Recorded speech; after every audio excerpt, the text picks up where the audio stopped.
नेहा त्रिपाठी जी, पूना से। श्री हरिवंश। महाराज जी राधे राधे, आपके चरणों में कोटि कोटि प्रणाम। महाराज जी, मैं बचपन से ही शिव भक्ति में लीन थी, परंतु पिछले 1.5 वर्ष से कृष्ण, राधा जी एवं आप मिले। आपको लगभग 1.5 वर्ष से सुन रही हूँ और ये ज्ञान प्राप्त हुआ कि शिव जी ने मुझे कृष्ण जी और आपके पास भेजा है।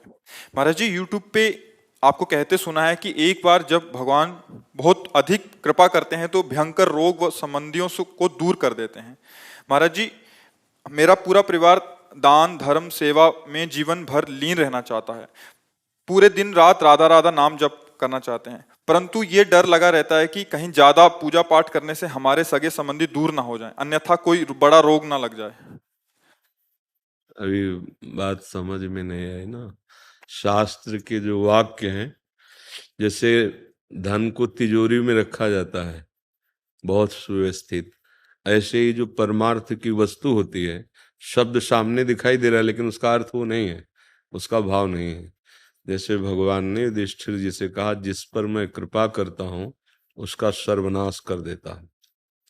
कितना कड़ुआ लग रहा है नहीं कि ऐसी कृपा क्या महाराज आप सर्वनाश कर दो। सर्वनाश दुखों का समझना है उसको। जिस पर मैं कृपा करता हूं उसका सर्वनाश कर देता हूं। किसका? दुखों का, संकटों का, अज्ञान का, जन्म मरण का, पापों का। अहम तो हम स्वर पापेभ्यो मोक्षयिष्यामि। भला मंगल भवन भगवान किसी के मंगल का नाश कर सकते हैं?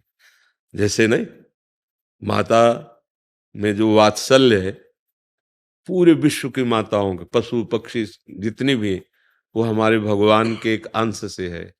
ऐसे वात्सल्य समुद्र भगवान अपने भक्त का कहीं नाश कर दे। आज तक कोई उदाहरण हो तो हमें बताइए। जो पूतना स्तनों में जहर लगा के भगवान को मारने जा रही, उसे वो गति दे रहे हैं जो मैया यशोदा को मिलती। भला वो भगवान अपने भक्त का अमंगल कर सकते हैं? जैसे भगवान सूर्य से कहा जाए कि तुम्हारी ताकत हो तो अंधकार करके दिखाओ, तो नहीं ताकत है, क्योंकि जब तक वो रहेंगे अंधकार नहीं होगा। ऐसे ही भगवान से कहा जाए तुम्हारी ताकत हो तो अमंगल करके दिखाओ, तो भगवान को ताकत नहीं कि वो अमंगल कर सके, क्योंकि वो मंगल भवन है। तो भगवान अपने जनों से प्यार करके जो बात कर रहे हैं, वो समझ ठीक ना होने के कारण है। अपने जनों का अमंगल नाश कर देते हैं, दुख नाश कर देते हैं, विपत्ति नाश कर देते हैं। भला कौन सी ऐसी विपत्ति है जो भक्त को दुखदाई लगी हो? किसी भी भक्त के बताना चरित्र जिसमें हम विपत्ति देखते हैं, उसमें कृष्ण मुस्कुराते हुए समीप नजर आते हैं। वो विपत्ति क्या, जिसमें अपना प्यारा अपने नजदीक, वो विपत्ति है।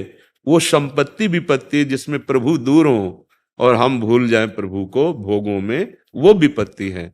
देखो, हम परिचय जानते हैं विपत्ति का हनुमान जी महाराज का। हनुमंत विपत्ति प्रभु सोई, जब तो सुमिरन भजन न हो। तो ये डर लगना, अभी प्यार ही नहीं किया तो डर लगता है। जब प्रेम होता है तो डर नहीं रहता है। बच्चा बच्ची प्रेम कर लेते हैं ना, तो दोनों निश्चय कर लेते हैं कि जहर खा लेंगे, लेकिन अब हम बिलग नहीं होंगे। दुनिया की हर गाली सहेंगे, अपमान सहेंगे, मर जाएंगे। परिवार, इज्जत, धर्म, कुल, सबका प्यार एक कोने में रख करके और भाग पड़ते हैं ना। और हम प्रभु से प्यार करते हो, डर लगता है कहीं कुछ अमंगल ना हो जाए। सोचो, एक शरीर से प्यार करने वाला परवाह नहीं करता किसी भय की, और तुम सब शरीरों की आत्मा जो भगवान है, उनसे प्यार करने पर ही भय लगे कि कहीं ऐसा ना हो जाए। अभी प्यार नहीं है, अभी तो बातें हैं प्यार की, प्यार नहीं। प्यार जो होता है वो एक अलौकिक वस्तु होती है। नहीं तो डरना नहीं। बात समझ में नहीं आती इसलिए ऐसा है। भगवान अपने जनों को बहुत प्यार करते हैं।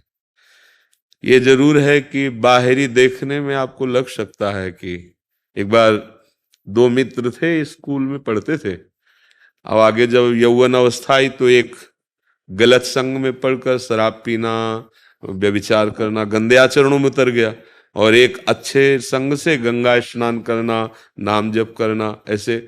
तो जो गंदे आचरण करता था, रात दिन उसकी उन्नति होने लगी, रुपया और सब अच्छे अच्छे भोग सामा।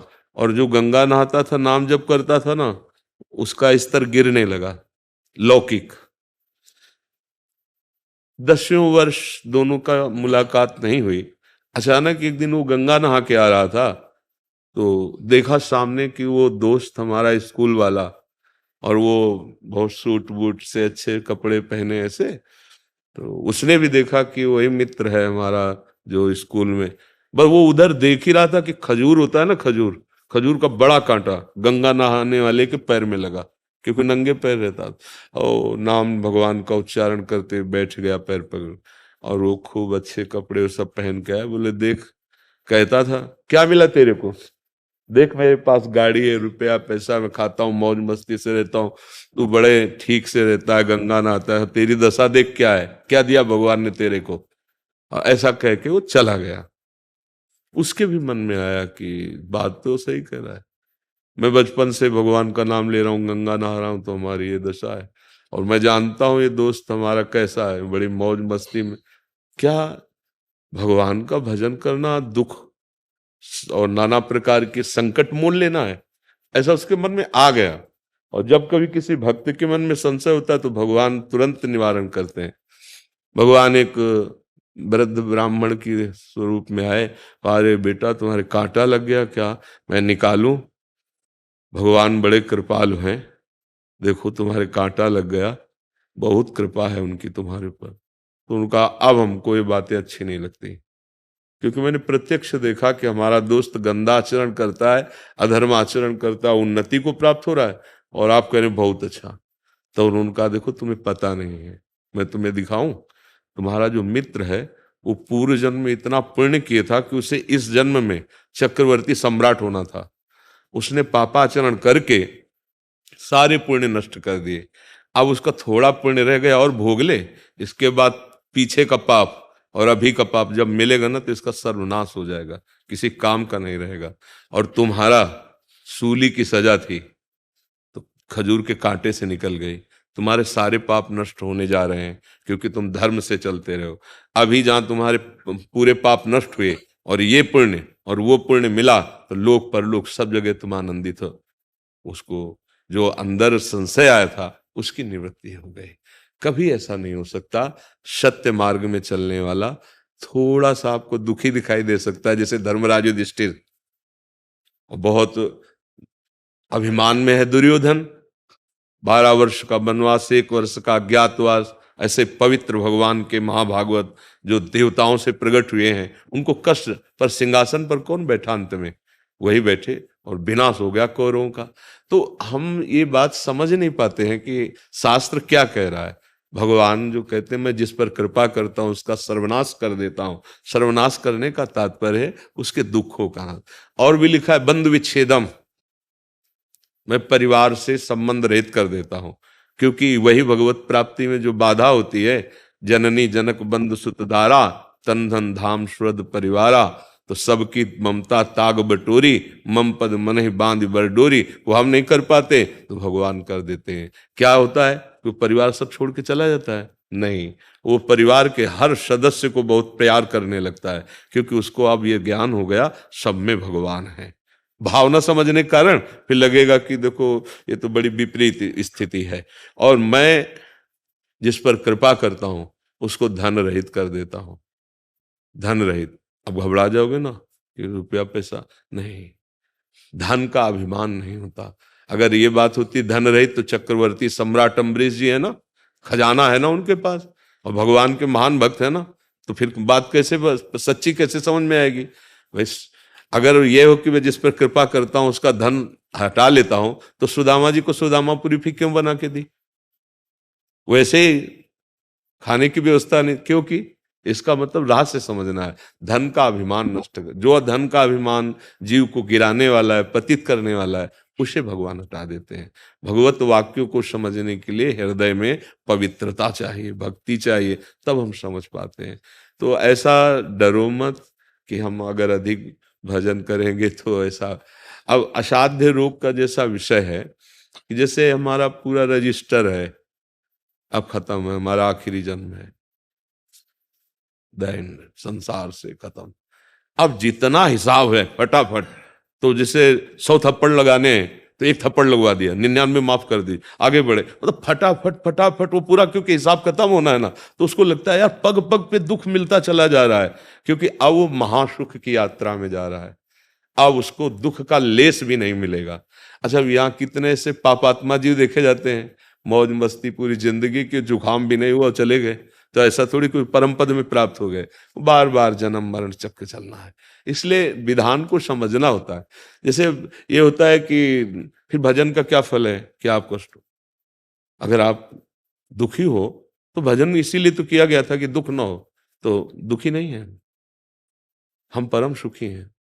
तुम बाहर की बात देखते हो, बाहर से कार से तुम उतर रहे हो, एसी रूम में रहते हो, अंदर से तुम काम क्रोध से जल रहे हो, क्या सुखी हो तुम? क्या तुम स्वस्थ हो? क्या तुम आनंदित हो? नहीं, कोई विकार हृदय में नहीं है, बस एक ही लालसा है, कब शरीर छूटे अपने प्रभु से मिले। क्या परेशानी? इस सब संसार प्रवाह में नहीं आना है, खत्म। आप जैसा विधान करेंगे उसमें मैं राजी रहूंगा और आपको प्यार करूंगा और आपको प्राप्त करूंगा। ये अलग भाव है, ये अध्यात्म मार्ग है, संसारिक मार्ग नहीं है कि हे भगवान हमारा बुखार ठीक कर दो, हमारा रोग क्यों ठीक करो। नहीं नहीं, हमारे कर्म का कोई फल है, आप भुगवाइए, पर मेरे को सामर्थ्य दीजिए कि मैं आपको भूलूं नहीं और इसे सह जाऊं। तो भगवान की बहुत कृपा है, अनंत जन्मों के पापों को क्षण में नष्ट कर रहे हैं, उनकी बहुत कृपा है। हमें ये विपरीत नहीं सोचना कि हम राधा राधा बहुत जपेंगे तो गड़बड़ हो जाएगा, नहीं नहीं, पूरा जीवन हो गया। कष्ट शब्द जिसे तुम समझते हो वो तुम्हारी समझ ठीक नहीं है। मन का सुखी होना सुख है। आप देखो ना, आपके पास सब कुछ है, मन दुखी है, तो आप भला सुखी हो क्या?